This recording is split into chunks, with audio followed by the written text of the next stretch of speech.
We begin Unit 10 with a focus on modernism. We'll talk in this unit about what modernism is and how it applies to different areas of European life between 1850 and 1914. So a very similar time period to what we studied in Unit 9.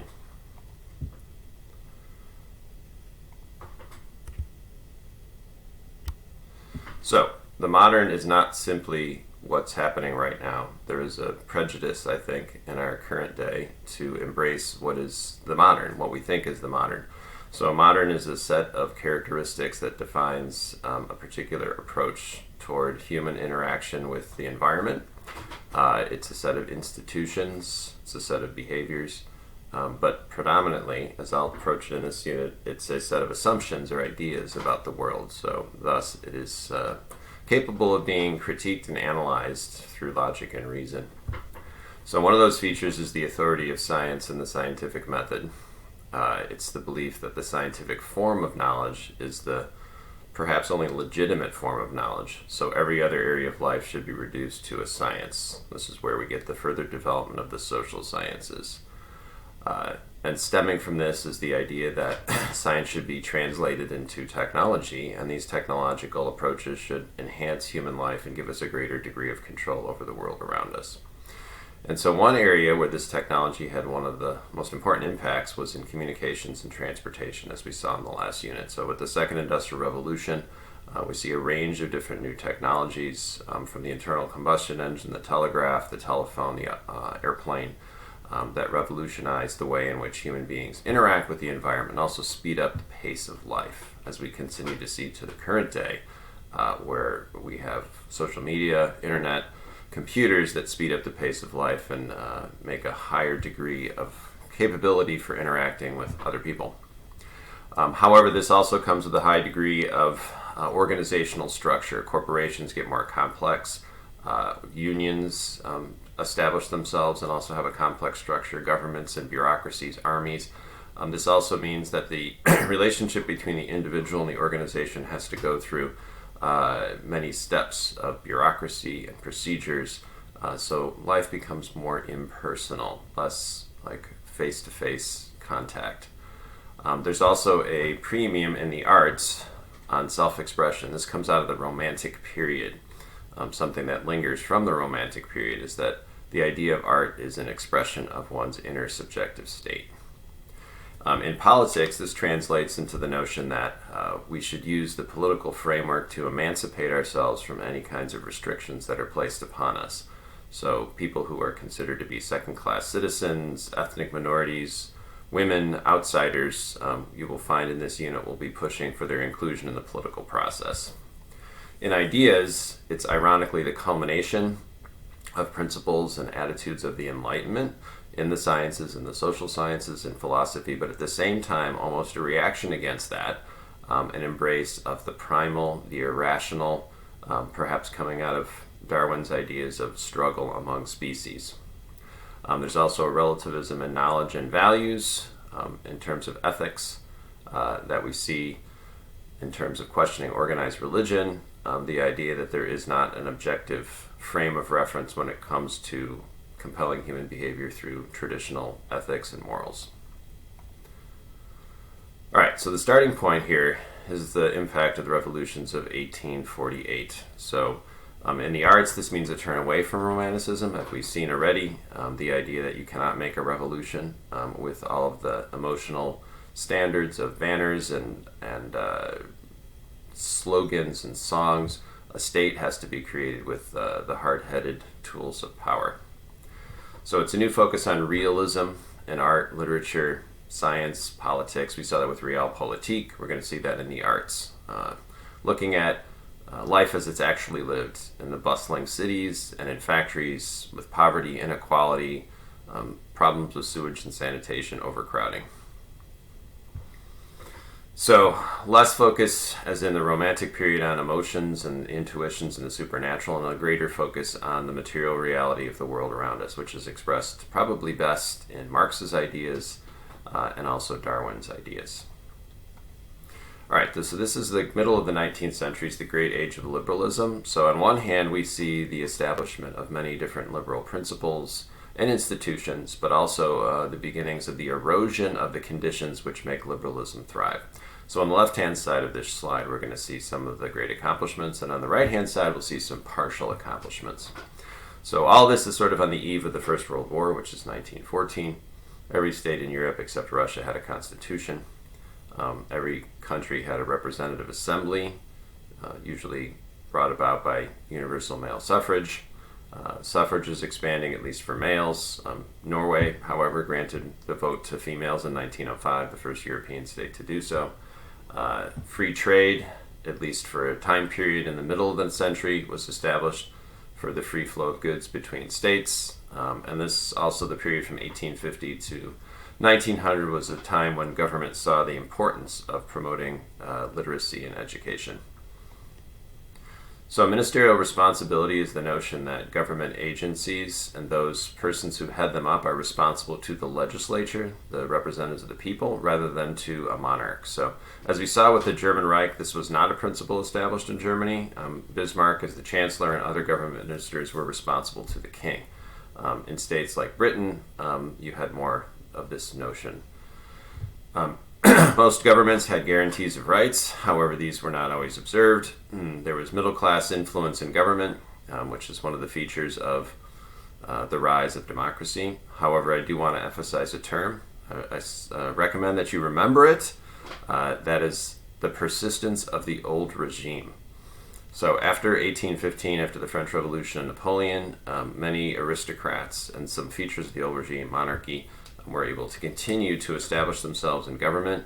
And if you look at the people in power during this period, many of them are not from the middle class. They are still from the old aristocracy.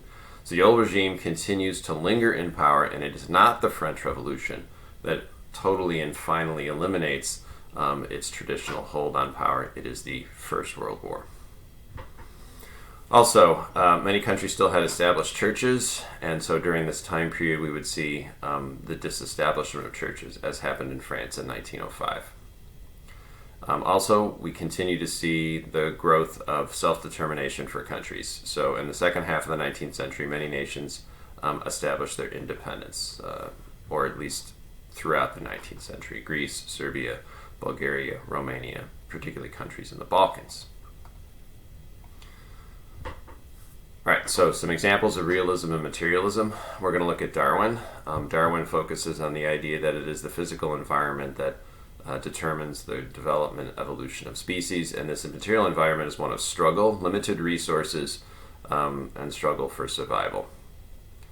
Marx believed that every feature of society, ideas, art, gender, roles, marriage patterns, was determined by the system of production that entailed all of these different kind of relationships, which is called economic determinism.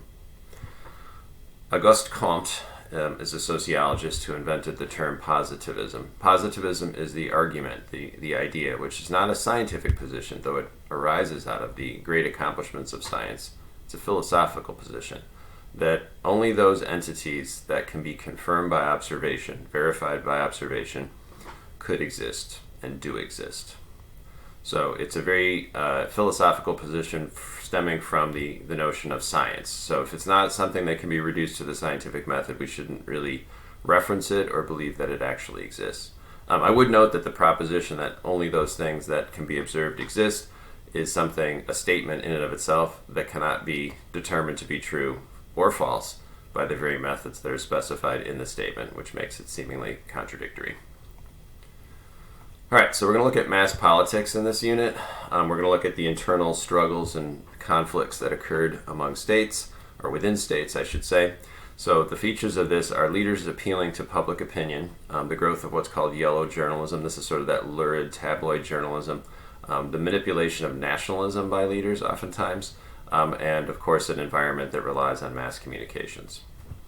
So oftentimes we'll see leaders who will use demagoguery. Demagoguery is the appeal by leaders to the worst impulses, prejudices, hatreds, angers, to try to motivate particular policies. And so we'll see popular hatreds during this time period.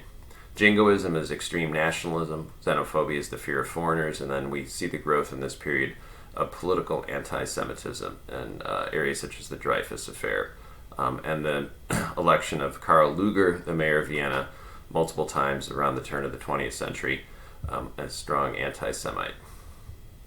So this means that even if people don't have real political power, they are certainly politicized. They're reading newspapers. They're paying attention to national politics. There's increasing strife, whether that's strikes by workers, mobs of people against particular ethnic groups. So this means an increase in conflict. And this conflict is going to place a great deal of pressure on these states as they enter into the environment of diplomatic tension leading up to the First World War. So looking at particular countries, and I won't spend a great deal of time on this, Great Britain during this time period both reaches its height of imperial power, but it's also losing ground to states like Germany and the United States. It also faces conflicts within from minority ethnic groups, the so-called Irish question. The Liberal Party begins to change its philosophical focus away from laissez-faire toward embracing government welfare. And we see waves of strikes hitting the country, and we also see women demanding the vote. So we're going to see an increase in class and other forms of conflict in Britain. In France, the Third Republic, which was established in 1870 after its defeat in the Franco-Prussian War, has strong internal ideological divisions over the legacy of the French Revolution. Some traditionalists want to maintain the role of the traditional institutions like the church and the monarchy and the government, or go back to the monarchy. The Dreyfus Affair, which is an anti-Semitic cause célèbre during this time period, would divide the country. A general named Boulanger threatened to overthrow the government. He ultimately committed suicide to restore French glory and get back Alsace-Lorraine. So we see once again that France is still dealing with the legacy of the French Revolution. In Spain, it would lose the rest of its empire in the Spanish-American War. This would cause more internal conflict and rebellions. Spain was not particularly industrialized, so it had much more of a focus on anarchism than it did on socialism. And so Spain seemed locked in a status quo. Spain would not participate in either of the world wars.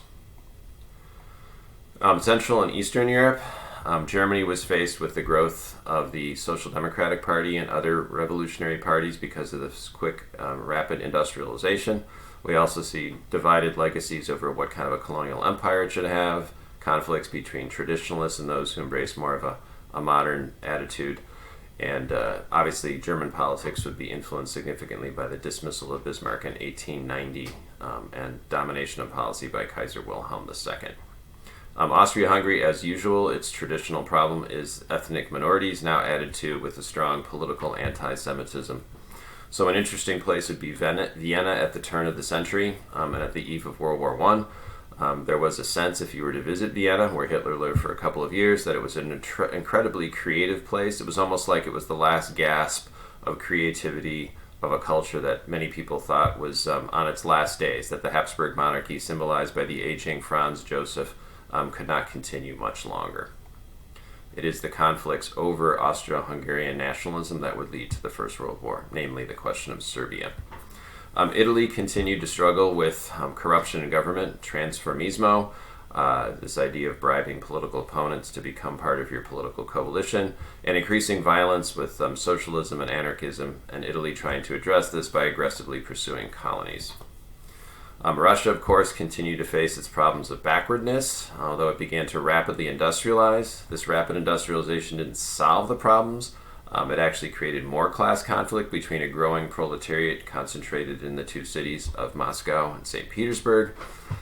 This led in 1905 to the Revolution of 1905, which temporarily limited some of the power of the Tsar. But the stage was set for Russia's entrance into World War I and the Russian Revolution, which would be the straw that broke the camel's back. All right, so in ideas and culture, we have a movement toward the irrational, as symbolized by social scientists like Freud, philosophers like Nietzsche and Sorel. We have the growth and the really creative, eclectic focus of modern art, which is moving away from representation, which is, of course, significantly influenced by the growth of photography, toward the inner state's subjective posture of the artist toward not necessarily the world outside, but their own internal world. So we're going to see a whole range of different artistic movements evolving over this time period as shown there. Even in literature, there's a movement away from sort of a moral uplift of characters. We see characters in the novels of Charles Dickens, Gustave Flaubert, Émile Zola, who are seemingly unable to overcome their biological destiny. There's focus on themes of murder and suicide and depression that the characters can't seem to break out of despite their efforts, suggesting a lack of free will. Even in music, there's a movement away from sort of the harmonious features of classical music. We continue to have Romanticism influencing music, a movement toward atonality, an experimentation with dissonance. We'll kind of end the unit with talking about an interesting presentation of what's called The Rite of Spring by Stravinsky, which caused a riot in the theater in 1913. So one of the interesting conflicts in this area is we do have the fulfillment of Enlightenment values in science with all of the importance of science, new theories, quantum theory, relativity theory, Freud's ideas of psychoanalysis, Darwin's ideas of natural selection. So these seem to be the fulfillment of the Enlightenment principle of turning every question into a scientific question. But it also raises the idea whether human beings are really truly special, rational animals capable of moral development, and suggests more that perhaps we are animals just like any other locked-in struggle for resources and continuing to engage in behaviors that are self-destructive, especially particularly for countries. So we have two French terms for this period. One is a positive one. That's La Belle Époque, which means the golden age. It's really the height of Europe's power worldwide. Its creativity in the arts, in sciences, technology, and a feeling that all problems will be solved in the near future through the application of science and technology, which probably strikes us as somewhat naive today given the two world wars and the Holocaust that followed. So one other view is the fin de siècle, which means the end of an era. So a feeling that the continuation of this pattern of life cannot continue forever, and the recognition that there are undercurrents of struggle and violence which could lead to disaster, maybe revolution and maybe war. So this emphasis on violence and struggle, racism, as we saw, justifying the growth of colonies and social Darwinism, is going to set the stage for the ultimate fall of Europe. So this is a little bit like a Greek tragedy, and in the Greek tragedy, or any other kind of tragedy, Shakespearean tragedy, the fatal flaw is usually hubris, which is the feeling of overwhelming pride that one can do no wrong. So it is the zenith, the acme of European power, but it is this very sense of invulnerability, in this sense of national control and struggle and violence that is going to lead to the ultimate downfall of Europe's power, which is, in this case, the First World War, where it will all unravel. So keep your eye on that. We are setting the stage for the First World War.